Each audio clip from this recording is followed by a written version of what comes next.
નમસ્કાર. એસએન વિદ્યાલયના e learning પ્રોગ્રામમાં હું ફરી એકવાર આપ સૌનું હાર્દિક સ્વાગત કરું છું. વિદ્યાર્થી મિત્રો, આજે આપણે અંગ્રેજી ગ્રામરની અંદર ક્વેશ્ચન ટેગ એટલે કે અનુપ્રશ્નો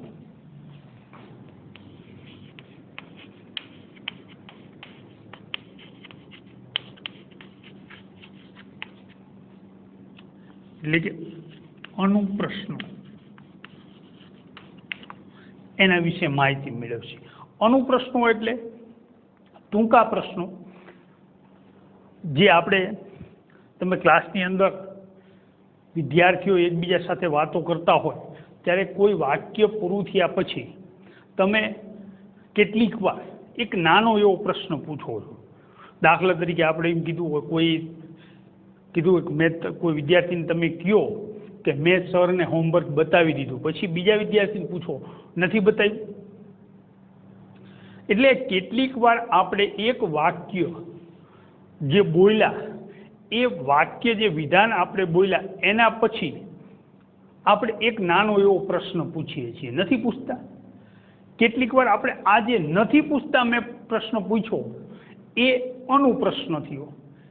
એટલે કે એક વિધાન અંગ્રેજીની અંદર આપણે અમુક વિધાન કર્યા પછી તેના સમર્થન માટે આપણે જે વિધાન કર્યું એ વિધાન આપણે જે બોલ્યા છીએ એ વિધાનના સમર્થન માટે ઘણી વખત આપણે આ ટૂંકા પ્રશ્નો પૂછીએ છીએ અને આવા ટૂંકા પ્રશ્નોને આપણે અંગ્રેજીમાં એને ક્વેશ્ચન ટેગ કહીએ છીએ. એટલે કે અનુપ્રશ્નો.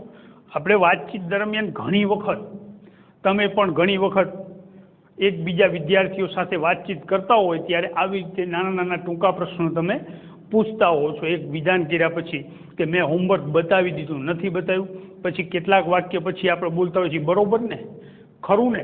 તો આ જે બરોબર ને ખરું ને એ આપણા અનુપ્રશ્નો છે, ટૂંકા પ્રશ્નો. એટલે અંગ્રેજીમાં અમુક વિધાન કર્યા પછી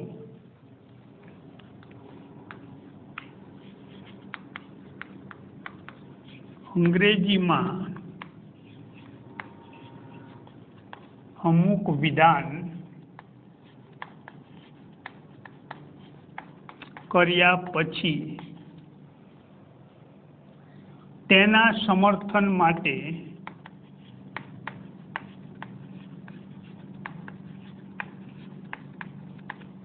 કોના સમર્થન માટે?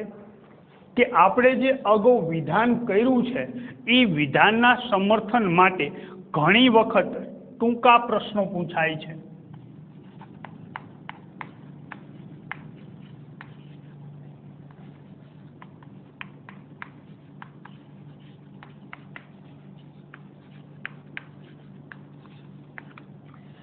આવા ટૂંકા પ્રશ્નોને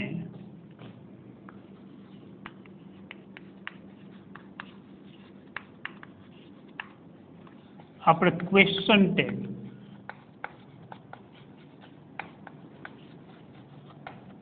એટલે કે અનુપ્રશ્નો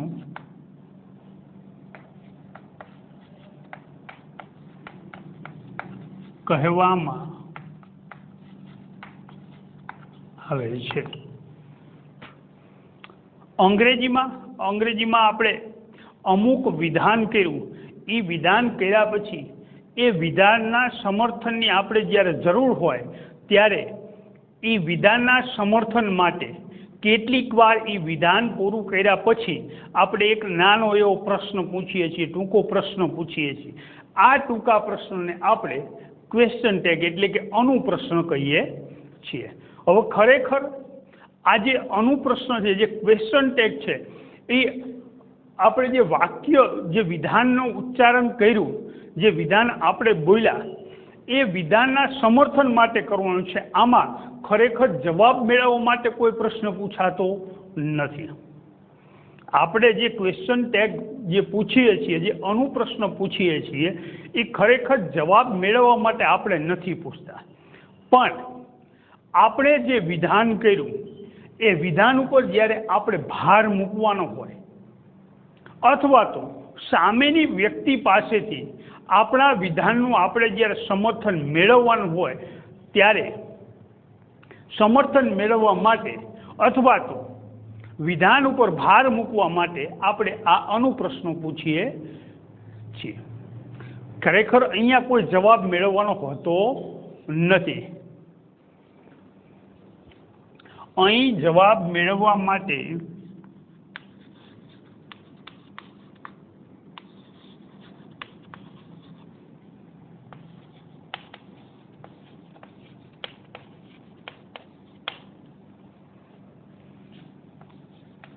પ્રશ્ન પૂછવામાં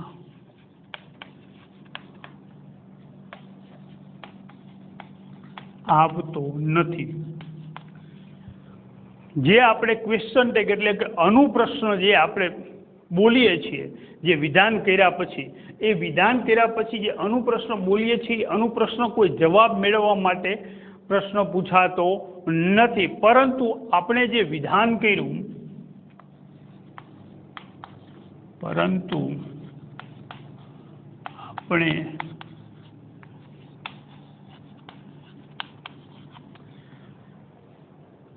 આપણે જે વિધાન કર્યું તેના ઉપર ભાર મૂકવા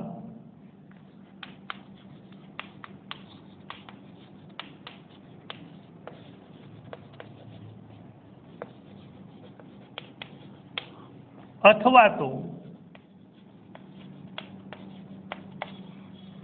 ભાર મૂક્યો એ સિવાય સામેની વ્યક્તિ પાસેથી આપણા વિધાનનું સમર્થન મેળવવા માટે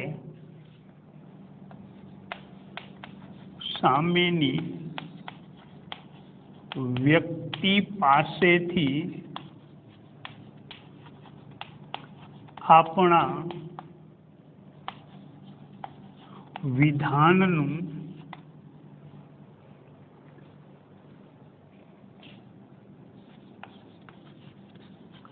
સમર્થન મેળવવા માટે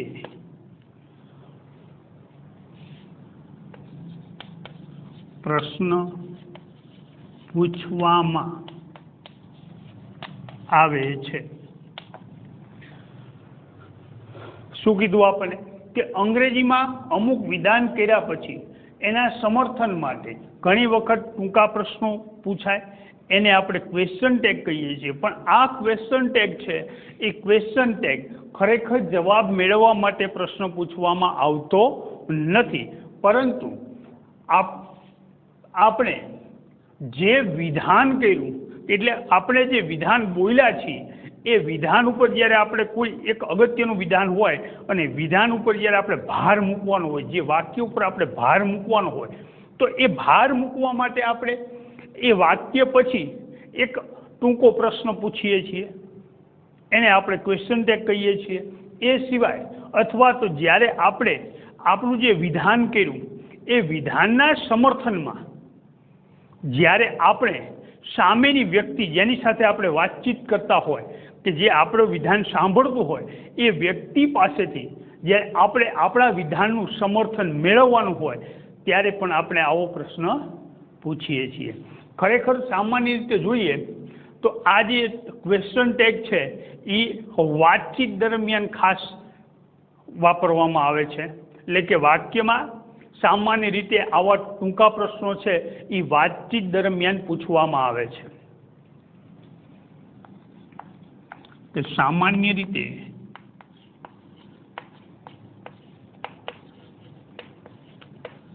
આવા ટૂંકા પ્રશ્નો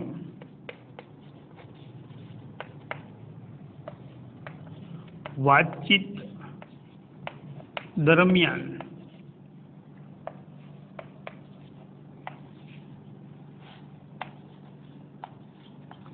પૂછવામાં આવે છે। સ્વાભાવિક છે જ્યારે આપણે બે વ્યક્તિઓ કે વધારે વ્યક્તિઓ વાત કરતા હોય ત્યારે આપણે આપણા પ્રશ્નનું સમર્થન મેળવવાનું હોય અથવા તો આપણા વિધાનનું આપણે જે વાક્યનું ઉપર ભાર મૂકવાનો હોય ત્યારે કે વાતચીત દરમિયાન જ આપણે આવા પ્રશ્નો પૂછવામાં આવતા હોય છે, કારણ કે ત્યારે જો એકલા તો કોઈ એની જરૂર નથી, એટલે વાતચીત દરમિયાન જ આવા પ્રશ્નો પૂછવામાં આવે છે, જે ક્વેશ્ચન ટેગ આપણે એને કહીએ છીએ। હવે ખાસ વાક્યમાં આ જે ક્વેશ્ચન ટેગ છે, જેમ આપણે ગુજરાતીમાં જોયું કે પ્રશ્ન એક વિધાન કર્યું પછી આપણે એક નાનો એવો પ્રશ્ન પૂછ્યો, એટલે અહીંયા પણ વાક્યના અંતે વાક્યમાં આપેલા ક્રિયાપદના આધારે આપણે ક્વેશ્ચન ટેગ મૂકવાનું છે। વાક્યમાં અંતે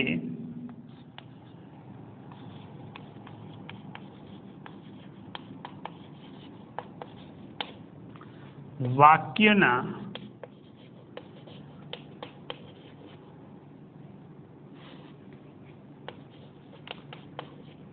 ક્રિયાપદના આધારે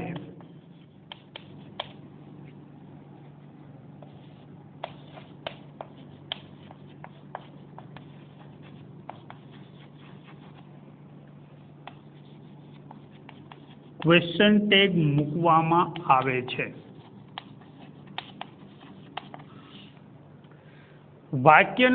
વાક્યની અંદર વાક્યના અંતે એટલે કે છેલ્લે, અને વાક્યની અંદર જે તમને ક્રિયાપદ આપેલું હોય છે, ક્રિયાપદ આપણે કાલના દરેક ચેપ્ટરમાં શીખી ગયા છીએ કે કોને ક્રિયાપદ કહેવાય, એ ક્રિયાપદના આધારે આપણે આ ક્વેશ્ચન ટેગ મૂકવાનું છે।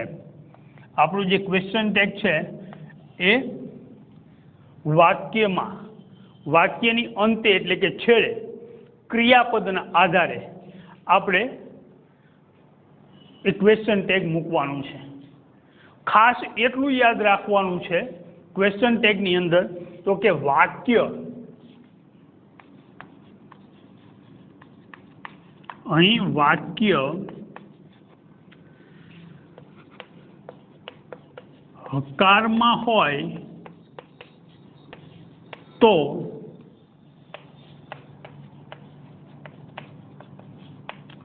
ક્વેશ્ચન ટેગ નકારમાં મુકાય। વાક્ય હકારમાં હોય તો ક્વેશ્ચન ટેગ નકારમાં આવે, વાક્ય નકારમાં હોય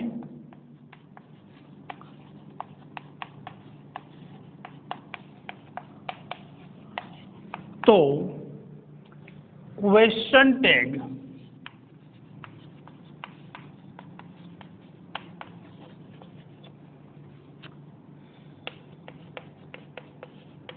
હકારમાં મૂકવામાં આવે છે। ખાસ એટલું યાદ રાખવાનું કે વાક્ય હકાર તો ક્વેશ્ચન ટેગ નકાર, વાક્ય નકાર તો ક્વેશ્ચન ટેગ હકાર। એટલે જે વાક્ય છે વાક્ય હકાર હોય તો ક્વેશ્ચન ટેગ નકારમાં મૂકવાનું છે, ક્વેશ્ચન ટેગ વાક્ય નકાર હોય તો ક્વેશ્ચન ટેગ હકારમાં મૂકવાનું છે। આ ખાસ યાદ રાખવાનું, કારણ કે અનુપ્રશ્ન ટૂંકા પ્રશ્નો છે અને વાક્ય હકાર હોય તો ક્વેશ્ચન ટેગ નકાર અને વાક્ય નકાર હોય તો ક્વેશ્ચન ટેગ હકાર, અને તેના પછી કર્તા વિભક્તિનું સર્વનામ મૂકવામાં આવે છે। ક્વેશ્ચન ટેગ મૂક્યા પછી એટલે કે તેના પછી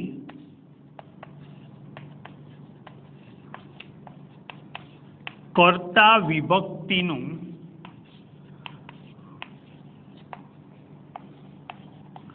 સર્વનામનું રૂપ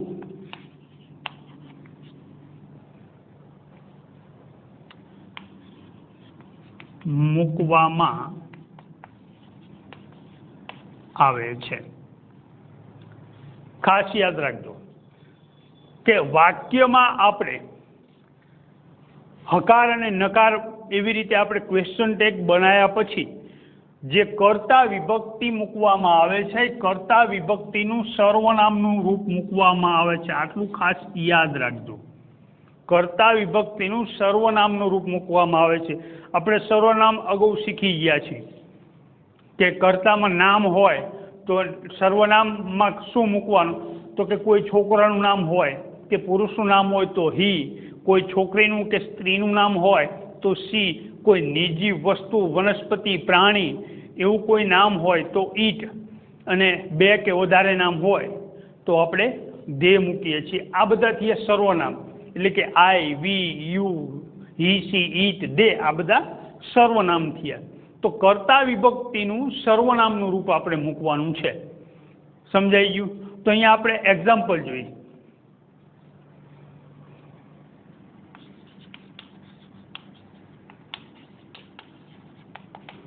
પહેલું, she is a teacher. આ આપણું એક વિધાન છે. આને આપણે ક્વેશ્ચન ટેગ બનાવવાનું છે.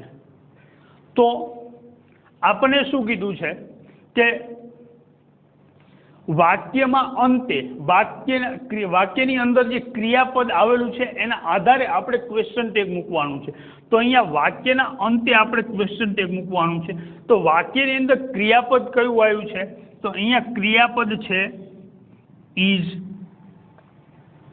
ઇઝ ક્રિયાપદ છે. તો હવે જો અહીંયા વાક્ય હકાર હોય તો આપણું ક્વેશ્ચન ટેગ નકાર બને, વાક્ય નકાર હોય તો આપણું ક્વેશ્ચન ટેગ હકારની અંદર બને. તો અહીંયા આપણું વાક્ય છે એ કેવું છે?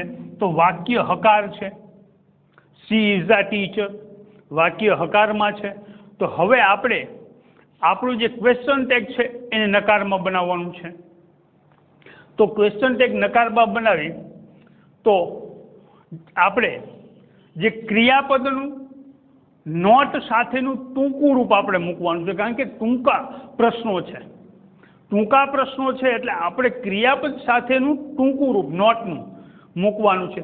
તો અહીંયા ઇઝ નોટ, તો ઇઝ વત્તા નોટ, તો એનું ટૂંકું રૂપ શું થશે? ઇઝન્ટ. અને પ્રશ્ન પૂછીએ છીએ આપણે, તો આપણે દરેક કાળની અંદર શીખી ગયા છીએ કે પ્રશ્ન પૂછીએ ત્યારે ક્રિયાપદને વાક્યની શરૂઆતમાં મૂકી અને આપણે પ્રશ્ન વાક્ય બનાવીએ છીએ. તો અહીંયા પણ આપણે પ્રશ્ન પૂછવાનો છે, તો ક્રિયાપદને આપણે વાક્યની શરૂઆતમાં મૂકવું પડશે. તો અહીંયા વાક્ય હકાર છે તો આપણું ક્વેશ્ચન ટેગ નકાર બનશે. તો નકાર બનાવવા માટે જે ક્રિયાપદ આપેલું છે એની સાથે નોટનું ટૂંકું રૂપ મૂકવાનું છે. તો નોટનું ટૂંકું રૂપ, તો અહીંયા ક્રિયાપદ ઇઝ આપેલું છે, તો ઇઝ નોટનું ટૂંકું રૂપ શું થશે? ઇઝન્ટ. તો અહીંયા જે વાક્ય છે વાક્ય પછી અલ્પવિરામ કરી અને ઇઝન્ટ.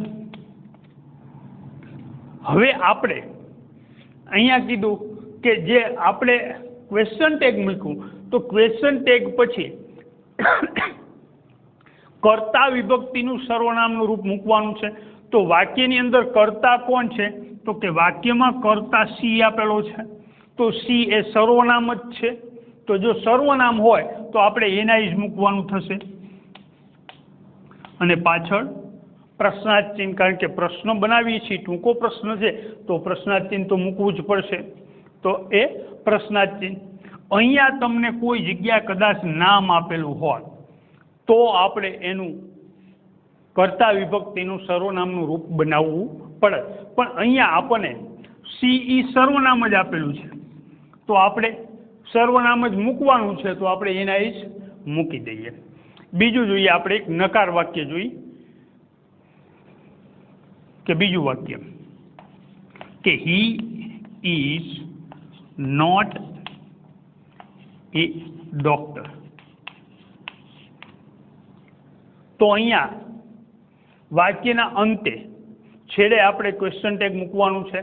તો આપણે કીધું છે કે વાક્ય હકાર હોય તો ક્વેશ્ચન ટેગ નકાર. તો અહીંયા વાક્ય હકાર હતું તો આપણે ક્વેશ્ચન ટેગ નકાર કર્યું. પણ અહીંયા વાક્ય નકાર છે, નોટ આપેલું છે, નોટ આપેલું છે એટલે એનો મતલબ શું થયો કે વાક્ય નકાર છે. નકાર છે તો આપણે ક્વેશ્ચન ટેગ કેવું કરવું પડશે? હકાર. તો અહીંયા ક્રિયાપદના આધારે આપણે ક્વેશ્ચન ટેગ બનાવવાનું છે. તો આપણે ઇઝ નોટનું ટૂંકું રૂપ મૂકવાનું નથી, કારણ કે આપણે ક્વેશ્ચન ટેગ હકાર કરવાનું છે. તો હકાર ક્વેશ્ચન ટેગ કરવાનું છે એટલે આપણે જે ક્રિયાપદ આપેલું છે એ મૂકી દો, ઇઝ.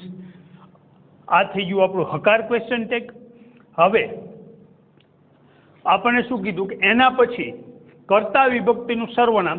તો અહીંયા કર્તા વિભક્તિમાં કોણ છે? હી. તો હી સર્વનામ જ આપેલું છે તો આપણે અહીંયા સર્વનામ કરી અને પાછળ પ્રશ્નાર્થ ચિહ્ન. ખાસ એટલું યાદ રાખવાનું કે જે ક્રિયાપદ છે, જ્યારે ક્વેશ્ચન ટેગ બનાવી ત્યારે ક્રિયાપદ છે એ જે સર્વનામની આગળ મૂકવાનું છે.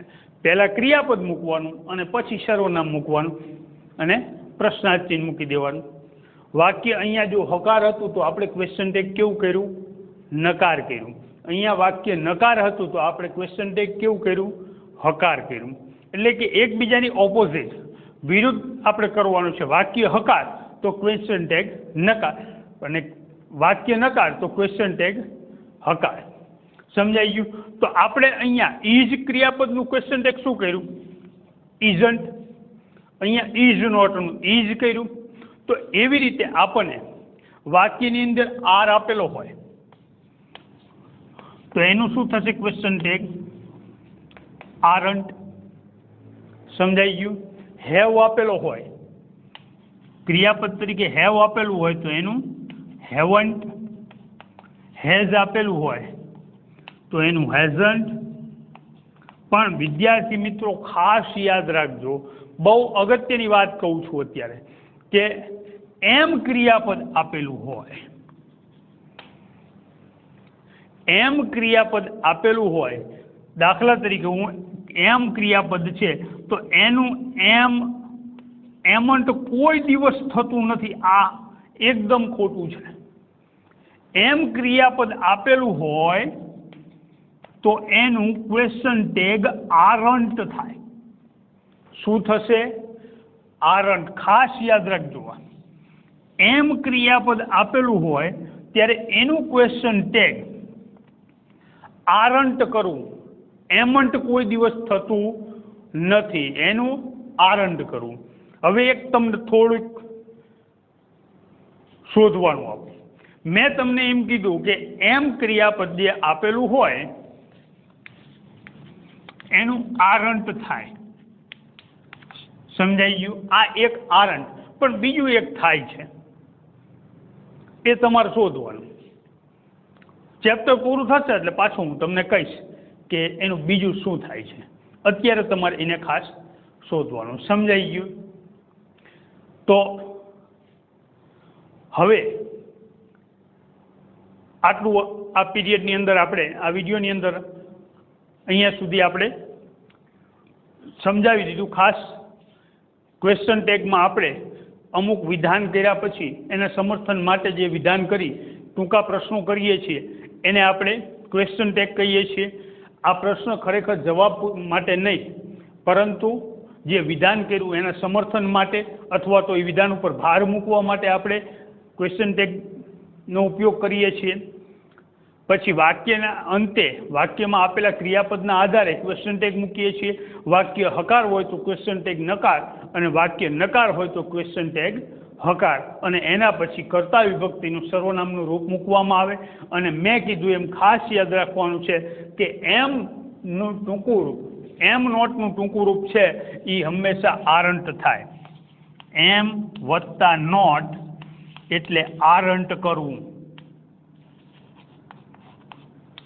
આ ખાસ યાદ રાખવાનું છે. અને બીજું તમારે એક શોધવાનું છે. તો ત્યાં સુધી નમસ્કાર.